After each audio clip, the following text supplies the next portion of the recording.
Kamusta? Maligayang pagdating sa InnoNation. Ako si Lim Blackmeyer, ang inyong host. Salamat sa pagsama. Sa bansang ito, hindi tayo nakakakuha ng marami nito. Pero napakahalaga nito, hindi lang para labanan ang masamang pakiramdam na dala nito buong araw, kundi pati na rin para sa ating pangkalahatang kalusugan. Oo, tungkol ito sa pagtulog. Ngayon, tatalakayan natin ang mga pinakabagong teknolohiya na makakatulong mapabuti ang ating mga gabing walang tulog at ang mga eye bags sa ilalim ng ating mga mata. Pero bagong lahat, narito ang ating mga pangunahing balita.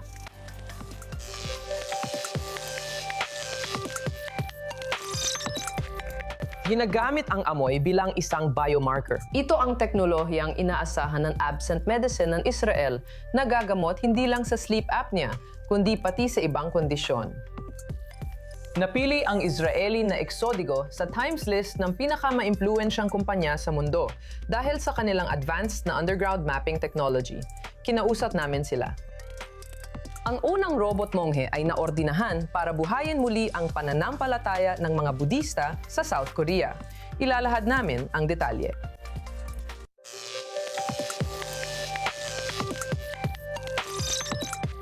May tinatayang 1 bilyong matatanda sa mundo na may sleep apnea, ngunit karamihan ay hindi nadadiagnose. Ang pagdiagnose ng sleep disorder ay madalas mahaba, magastos, at hindi komportable. Kadalasang kailangan magpalipas ng gabi na nakakabit sa 12-12 ng sensor sa sleep lab.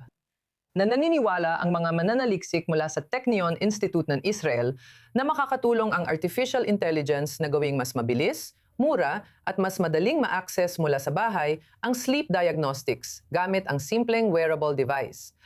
Ang host at correspondent ng aming French channel, si Christopher Barulin, ay pumunta upang subukan ito para sa kanyang sarili. Bawat inobasyon. Lahat ng inobasyon ay layong solusyonan ng problema, partikular sa pagtulog at mga isyong nangyayari sa gabi, tulad ng sleep apnea. Para masuri ang sleep disorder, kailangan pumunta ang pasyente sa sleep center tulad din sa Ichilov Hospital sa Tel Aviv at sinusuri ang pagtulog habang nangyayari ito. Iyan ang layunin ng sensors na nakakabit sa akin dito sa sleep lab ng Tel Aviv Hospital. Pagkakabit ng lahat, hihiga ang pasyente at susubukang matulog habang minomonitor ng sensors ang aktibidad ng utak, tibok ng puso, mga pattern ng paghinga at iba pa bago mag-diagnose ang doktor. Makikita mong mahaba at komplikado ang prosesong ito.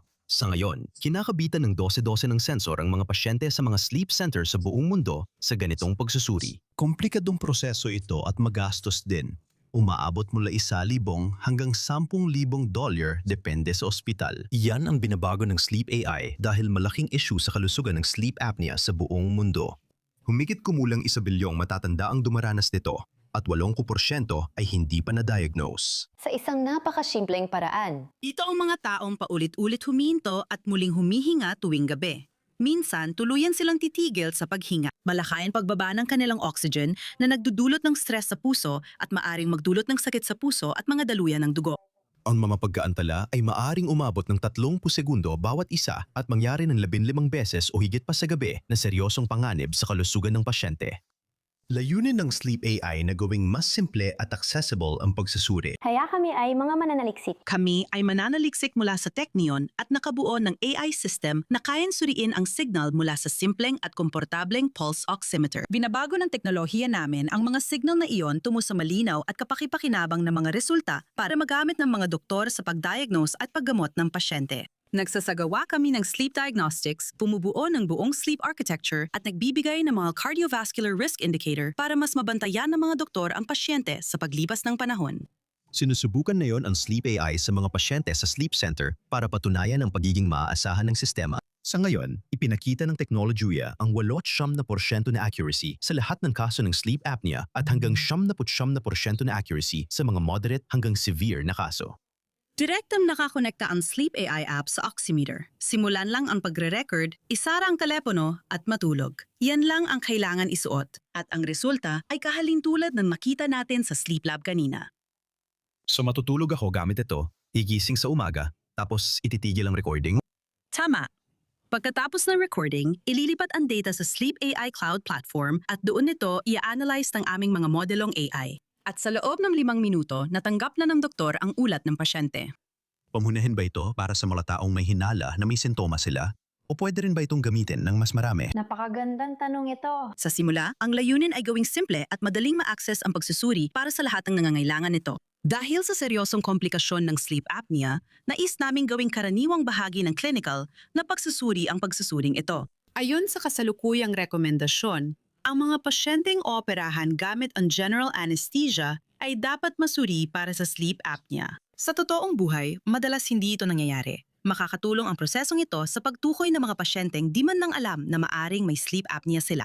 Tunay itong medical, di tulad ng smartwatch ko na nagsasabi lang kung maganda ang tulog ko. Tama, kaya hindi natin pinag-uusapan ang tungkol sa well-being. Hindi ito tungkol sa wellness. Ang wellness device ay pwedeng gamitin sa bahay nang walang medical na supervisyon. Ang ibinibigay namin ay mga resultang medical grade na ginagamit katuwang ang doktor. Doktor pa rin ang gumagawa ng diagnosis gamit ang detalyadong ulat ng Sleep AI at siya rin ang magpapasya sa paggamot. Ang doktor ang magpapasya sa paggamot. Ang susunod na hakbang para sa Sleep AI ay ang pagkuha ng mga international na pag-aprubang pangregulasyon at gawing mas mura at accessible ang sleep apnea test na posibleng sagutin ng health insurance sa hinaharap.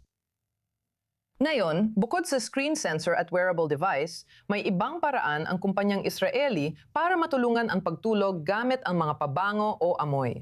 Paano kung ang iyong pang-amoy ay makatulong sa paggamot ng sakit? Nahanap na ng Absent Medical ang sagot. Ngayon, makakasama natin ang CEO at tagapagtatag ng Epson Medical, si Yossi Azulay, para sa karagdagang impormasyon. Kaya Yossi, maraming salamat sa pagsama mo sa akin ngayon. Napakaganda ng teknolohiyang ito. At ang una kong tanong ay, paano mo ito ginagawa? May dala ka ring bagay para ipaliwanag ito sa amin. May dala kaming ilang accessory. Isa itong solusyong inilalagay sa tabi ng kama. Ito ay inilalagay sa iyong nightstand at ang head unit at sensor ay inilalagay sa ibabaw ng iyong ulo, sa ibabaw ng kama mo. Parang headlamp na walang nakakabit na wire, walang suot, walang mask, walang hose. Nasusukat ng lubos na pribado ang mga pattern ng iyong paghinga gamit ang radar sensor at radio frequency sensor. Para itong Iron Dome laban sa sleep apnea. Nadadama nito ang apnea at may kakayahan pang hulaan ang paparating na apnea event at naglalabas ng mga amoy. Isang simpleng solusyon na talagang nagpapasenyas muli sa utak mo na huminga ka. Kung tama ang intindi ko, natutulog ka at humihinto ang paghinga mo. Sa may sleep apnea, humihinto ang paghinga ng tao. Kapag naamoy mo ito, tinitiyak nito mananatili kang tulog. Gumagana ito sa prinsipyo ng utak na tinatawag na sniffing reflex. Alam ng lahat na bahagi ng respiratory system ang ilong, pero ang hindi masyadong alam ay ang olfactory nerve ay aktwal na extension ng utak at direktang konektado sa respiratory center. Kaya kapag may bagong amoy, agad tumutugon ang otak sa pamamagitan ng sniffing reflex para malaman kung delikado ito o hindi. Kaya nakakadama muna ito sa tumutugon sa pamamagitan ng sniffing reflex o paglanghap. At dahil doon, natatalo nito ang sleep apnea.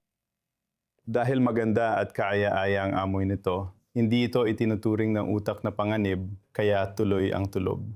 Oo, naamoy ko siya ngayon, matapang talaga. Parang syrup na pampaaubo, pero para sa ilong. At hindi lang ito para sa sleep apnea, kung tama pagkakaintindi ko. Nirehistro nga namin ang device sa US FDA bilang isang relaxation at sleep improvement device. Kaya kung makikita mo dito sa screen, ito ay isang relaxation session na minomonitor ang iyong breathing patterns at ipinapakita ito sa iyo sa pamamagitan ng visual na graph ng respiration patterns. Dahil dito, pwede mong pababain ang blood pressure sa pagkontrol ng breathing patterns. Abot ka sa itinakdang 10 paghinga bawat minuto at dahil doon, maaari mong mapababa ang iyong blood pressure sa loob ng 15 minutong session bawat araw. Dagdag pa dyan, natuklasan din namin na gumagana ito bilang isang device na makakatulong sa'yo makapasok sa relaxed mode kahit sa araw o gabi. Kaya ito ay para sa blood pressure, pero nakakatulong din ito para mas maging relaxed ka. Hindi ito gamot, kundi device nagbibigay ng paggamot sa'yo. Device lang ito na nagbibigay ng pahiwatig at lunas sa tamang oras at katawan mo na ang bahala sa iba. Oo, napakahalaga niyan dito sa bansa natin. Yossi Azulay, CEO at tagapagtatag ng Absent Medical. Salamat sa pagsama ngayon. Salamat. Isang tabi muna ang tulog, AI na ang gumagawa ng code, sumasagot ng tanong, at lumilika ng larawan. May Israeli startup na nagsasabing kaya nitong magdisenyo ng komplikadong digital na infrastruktura para sa AI system na nagpapapaikli ng trabahong dating inaabot ng mga linggo sa isang araw na lang. Kasama ko ngayon si Jonathan Orr, co-founder at CEO ng Autopipe, para sa karagdagang impormasyon. Kumusta, Jonathan, at salamat sa pagsama sa amin. Kung tama ang pagkakaintindi ko, gumagawa kayo ng AI na siyang nadidisenyo ng infrastruktura ng AI. Maari mo ba itong ipaliwanag? Oo, syempre. Una sa lahat, isang karangalan na narito ako at makasama rito sa I-24. Isang mabilis na pagpapakilala tungkol sa akin. Ako si Jonathan, isa akong DevOps engineer at cloud architect sa aking propesyon. At ako ang co-founder at CEO ng Autopipe. Nagsimula ang kwento ng Autopipe noong ako ay nasa technology service sa IDF. Maglingkod ako sa technological unit ng Sanggay ng Intelihensya. At marami kaming mga proyekto kung saan kailangan kong magdisenyo at magplano ng infrastruktura para maging ligtas, matatag at optimize ang software.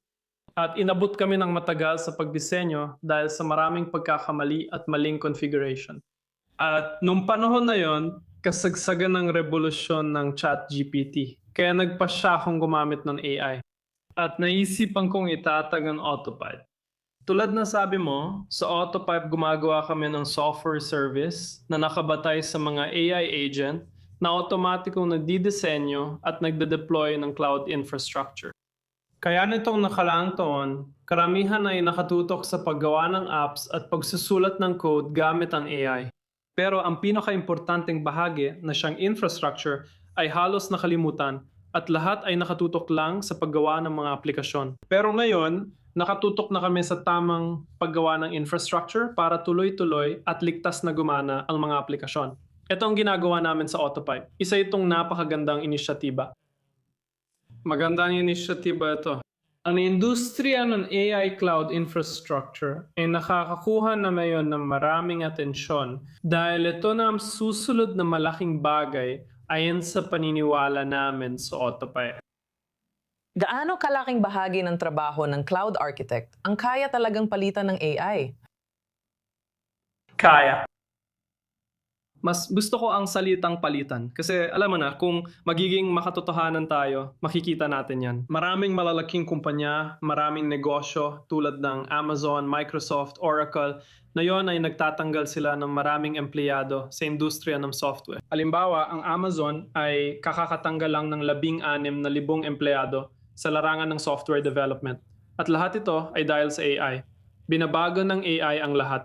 At ang parehong malaking pagbabago na nakikita natin sa industriya ng software at engineering, makikita rin natin sa infrastruktura, maging ito man ay cloud architecture, cloud infrastructure, engineering, lahat ay magbabago dahil sa AI. Hindi tuluyang papalitan ng AI ang mga trabahong ito, pero siguradong maapektuhan ito, tiyak na maapektuhan, at ito ay magdudulot ng basically magdudulot ng redundancy sa AI at hindi lang sa larangan ng software development kundi pati na rin sa larangan ng cloud infrastructure. At nakikita na natin ito ngayon. Maraming kumpanya na pagtatanto na kailangan mag-adapt at gumamit ng AI para mapabuti ang kanilang workflow. At naniniwala ako na sa loob lamang ng ilang taon o ilang taon lang, papalitan ng AI ang lahat ng all the mga junior architect, kung matatawag man natin sila ron. Bagamat ang isang arkitekto ay hindi junior, pero papalitan nito ang maraming baguhang arkitekto at mas kakaunti na lang ang mga cloud architect na i-hire ng mga kumpanya. Kaya ang profesyong ito ay hindi mapapalitan. Makikita natin ang malaki ang pagkawala ng mga posisyon sa larangan ito dahil may mga kumpanyang tulad ng Autopipe na gumagawa ng AI agents na kayang gawin din ito.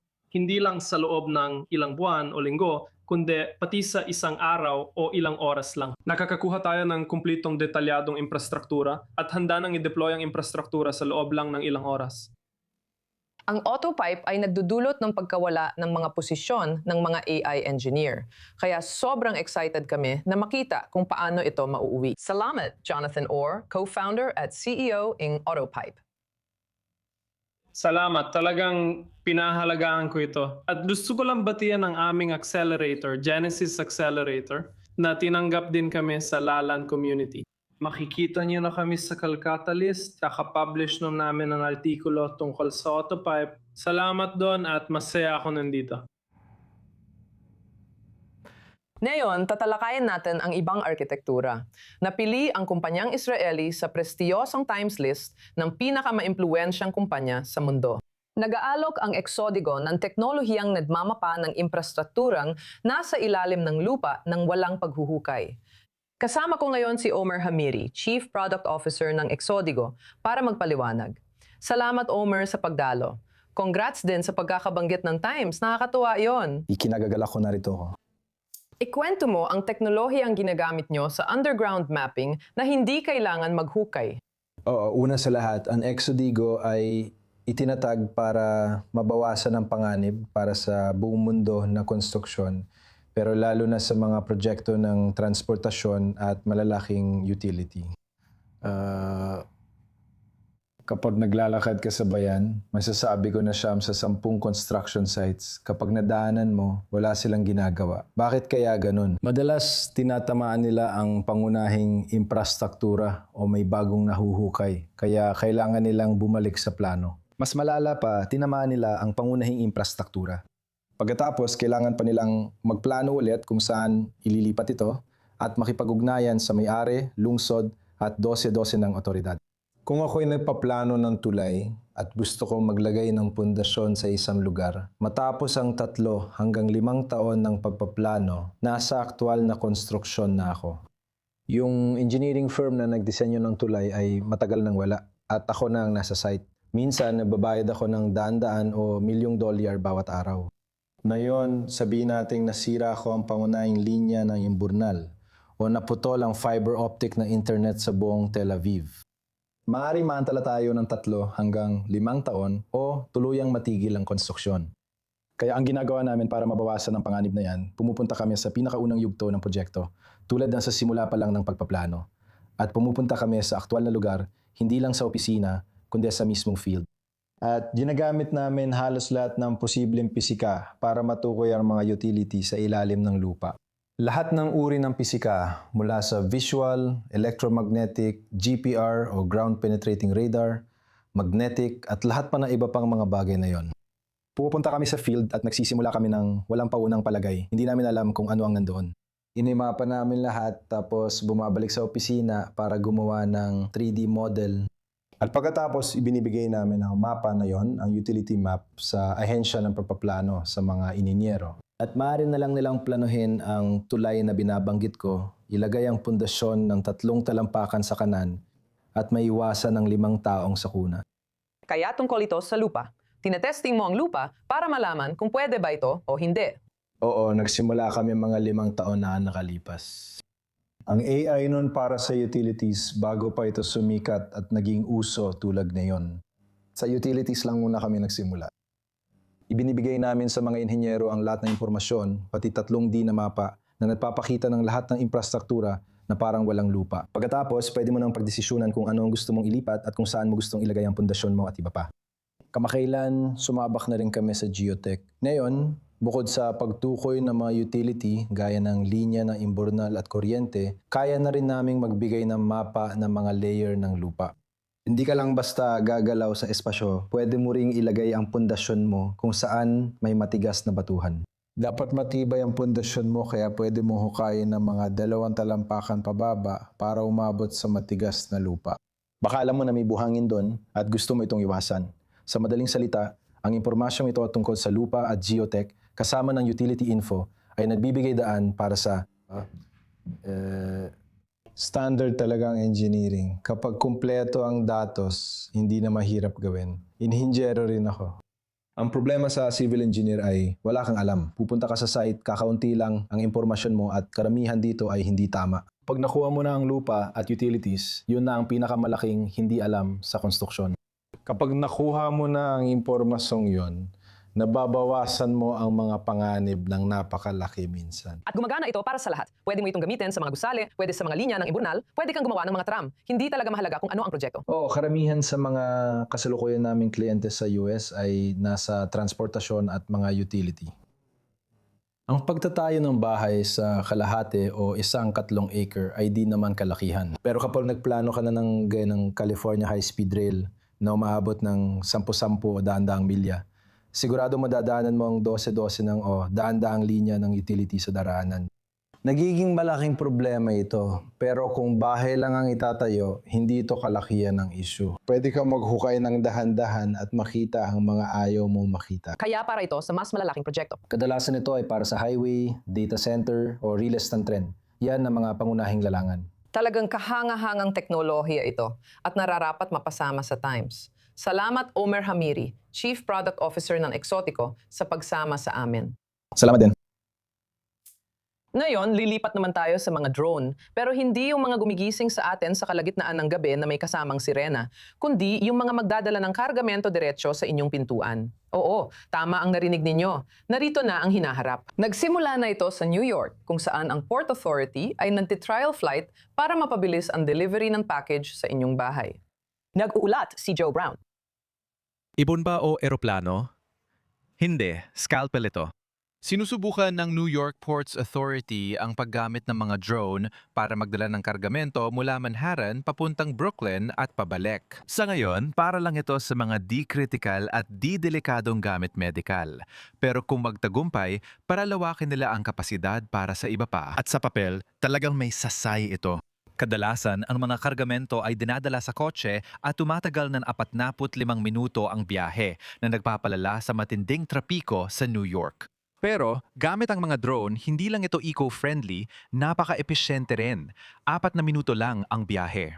Autonomous ito sa biyahe, pero may mga tao sa mga pantalan na tinitiyak na ligtas ang lahat ng inilalagay. Ngayon, kung magtatagumpay ito, magdudulot ito ng revolusyon sa pagdadala ng mga kargamento. At maaring maging problema ito para sa ilang tao. Nagkaroon ng mga issues sa paggamit ng mga drone para sa mga serbisyo ng paghahatid, lalo na sa mga rural na lugar sa Amerika, gamit ang mga Amazon delivery drone. Pero sa panahong ito ng pagsubok, sinusubukan lang nilang tiyakin na hindi ito makakadagdag sa polusyon sa ingay na ikinagalit ng mga tao. At tandaan, New York, maingay talaga ang lungsod. Sa ngayon, iniiwasan nila ang residential na gusali, pero tunog lagare sa hangin ang mga makinang ito. Nakakabahala ito para sa mga tao sa ibaba, pero gaya ng sabi ko, kung magtagumpay, malaki ang magiging pagbabago sa transportasyon. Sana dumating na sila dito sa Israel kasi hinihintay ko pa ang delivery ko mula Temu noong Enero. Punta naman tayo sa usaping romansa dahil napakaraming 20 hanggang 40 milyong tao sa buong mundo ang may emosyonal o romantikong relasyon sa kanilang AI na kasama. At hindi lang ito yung karaniwang uri ng pagmamahal. Umaabot na rin ito sa romansa. Oo, romansa at pantasya. Isa sa mga platapormang sumasagot sa iyong erotikong pangangailangan ay ang kakaibang Janitor AI. Kaya para magpaliwanag dito sa studio, kasama natin ang correspondent ng I-24 News na si Jody Natelovitz.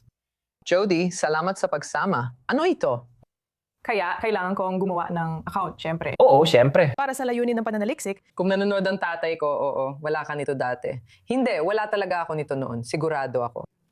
pinapayagan ka nitong lumika ng napaka-espesipikong pantasyang kapareha. Pwede itong maging kahit sino mula sa isang bilyonaryo hanggang sa isang vampira o isang mandirigmang mula sa gitnang panahon, kahit pa isang lalaking bukas sa emosyon. Kaya talagang alam nating pantasya lang ito. At pinapayagan ka nitong makipag-chat sa taong ito sa AI na nobyo, 24 oras, 7 araw sa isang linggo. Habang tumatagal, natututo ito ng tungkol sa'yo at gumagaling makipag-usap. Lagi rin itong available kapag kailangan mo. Kaya para itong, Medyo maganda yon. At binabayaran mo ba ito o libre lang? libre ito, pero sa tingin ko may ilang dagdag na bayad para sa mga add-on. Hindi ako magbabayad doon. Sige, pero ang nilalaman ay erotiko o napakaganda talaga? Pangkomunidad naman siya, pero base sa nakita ko sa site, medyo. Hindi siya angkop sa trabaho. Sige. Sino ang naging boyfriend mo? Sino ang nakuha mo? Si Eileen ang nakuha mo. Siguro, itatago na lang namin. Okay kasi gamit ang mga platform na to, di mo makikita ang ex mo. Hindi ito ChatGPT, pero may ginawa na ang Google Maps dito. Oh, kaya ngayon may balita na papayagan ng Google Maps na ilagay mo ang mga lugar na maaring masakit para sa'yo. Halimbawa, bahay ng ex-boyfriend mo. At talagang babaguhin ng Google Maps ang ruta mo para maiwasan ang lugar na iyon. Ngayon, pwede mo nang piliin ang pinakamabilis, pinaka-eco-friendly, o kahit rutang iiwasan si David noong 2022 kahit ano mangyari. Ayos yan, oo. At least, hindi natin kailangang iwasan ang mga boyfriend mo sa Janitor AI. Dagdag puntos pa. Sige, lilipat na tayo sa kabila kasi may bagong ordenadong monghe sa South Korea at siguradong hindi siya mahihirapan sa pagtanggi sa mga makamundong tukso na to. Hindi, ang pangalan niya ay Gabi at ginawa siya talaga para hikayatin ang mas batang henerasyon na maging interesado sa Budismo, na unti-unting nababawasan ang kasikatan nitong mga nakaraang taon. Para lang malinawan, isa siyang robot. Robot talaga siya. Isa siyang robot na mongheng Budista.